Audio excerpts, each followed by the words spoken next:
सफेद जलपरी। ये कहानी शुरू होती है एक बहुत ही बड़ी नदी से। इस नदी में बहुत ही बड़ी सफेद जलपरी रहती थी। जलपरी बहुत ही खूबसूरत और दयालु थी। जलपरी हर समय छोटी छोटी मछलियों के साथ खेला करती थी। उसी नदी के पास में एक छोटा सा गांव बसा हुआ था। उस गांव के लोग बहुत ही खुशहाल से जीवन बिता रहे थे। उसी गांव में रामू नाम का मछुआरा अपनी पत्नी के साथ रहता था। रामू बहुत ही दयालु और मेहनती था। रामू हर समय नदी जाया करता था और जो भी मछली पकड़ता था उसे बाजार में बेचकर घर वापस आता था, जिससे उसका परिवार चलता था। हर दिन की तरह रामू नदी जाता है और मछली पकड़ता है। इधर सफेद जलपरी छोटी छोटी मछलियों के साथ खेलते खेलते नदी के किनारे आ जाती है। जलपरी की नजर रामू के ऊपर पड़ती है। रामू को देखकर जलपरी वहां से दूर भाग जाती है और दूर से रामू को देखती है।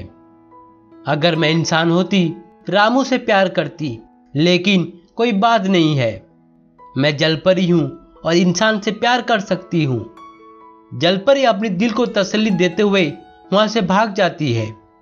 इधर रामू मछली को पकड़कर बाजार को जाता है। अगले दिन रामू नदी में मछली पकड़ रहा था और इधर जलपरी दूर से रामू को देख रही थी, लेकिन जलपरी को हिम्मत नहीं होती थी जो रामू को अपनी दिल की बात बता सके। लेकिन यह बात रामू को पता नहीं था कि जलपरी उसे प्यार करती है। हर दिन रामू मछली पकड़ने आता है और जलपरी उसे देखा करती थी।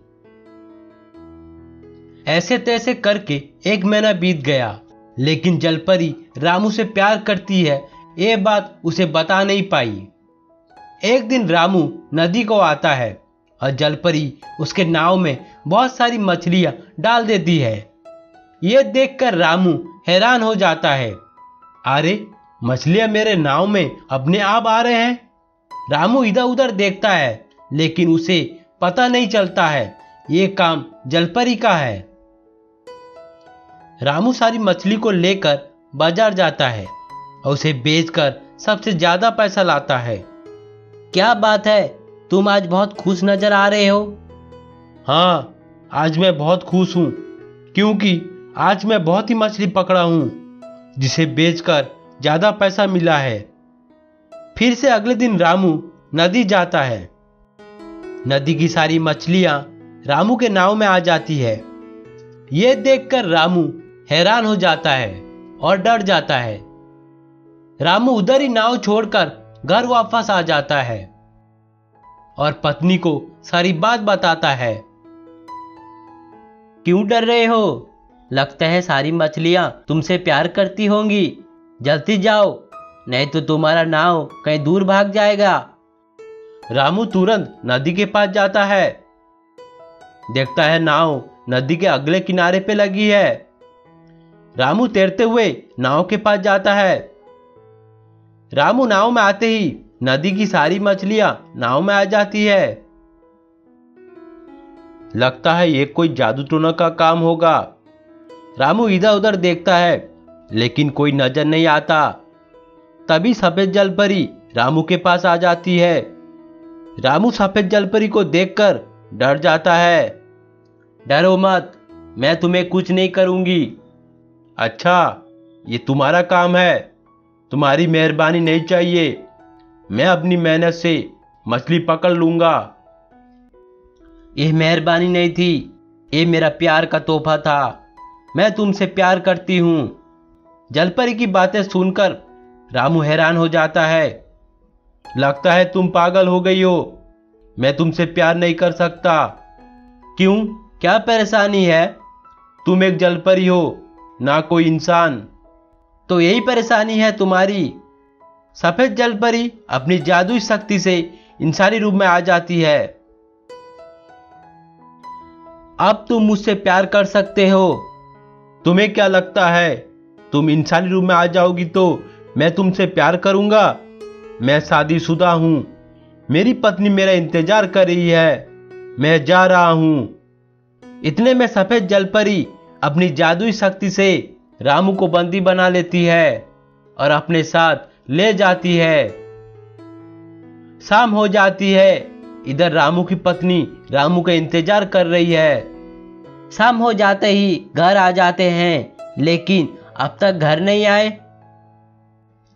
रामू की पत्नी और देर इंतजार करती है। फिर नदी के पास जाती है। नदी में ना मिलते हुए और परेशान हो जाती है और अपने घर वापस आ जाती है।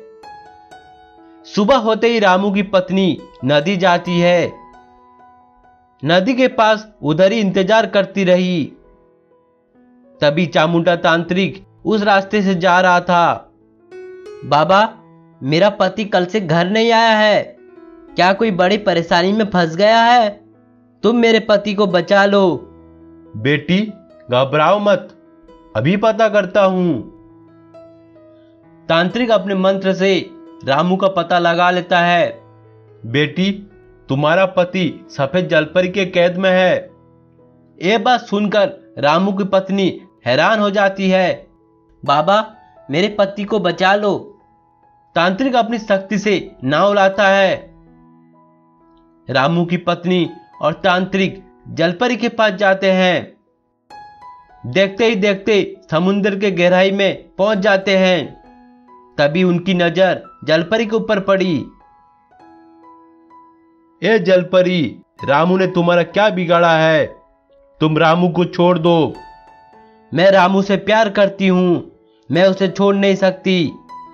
रामू इस लड़की से प्यार करता है और ये लड़की रामू से प्यार करती है। ए तांत्रिक, इस लड़की को ले जाओ, नहीं तो तुम दोनों मेरे हाथ मारे जाओगे। यह बात सुनकर तांत्रिक को गुस्सा आ जाता है।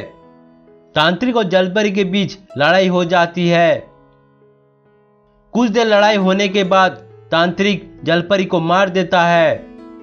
सफेद जलपरी मरते ही रामू अपने नाव में आ जाता है।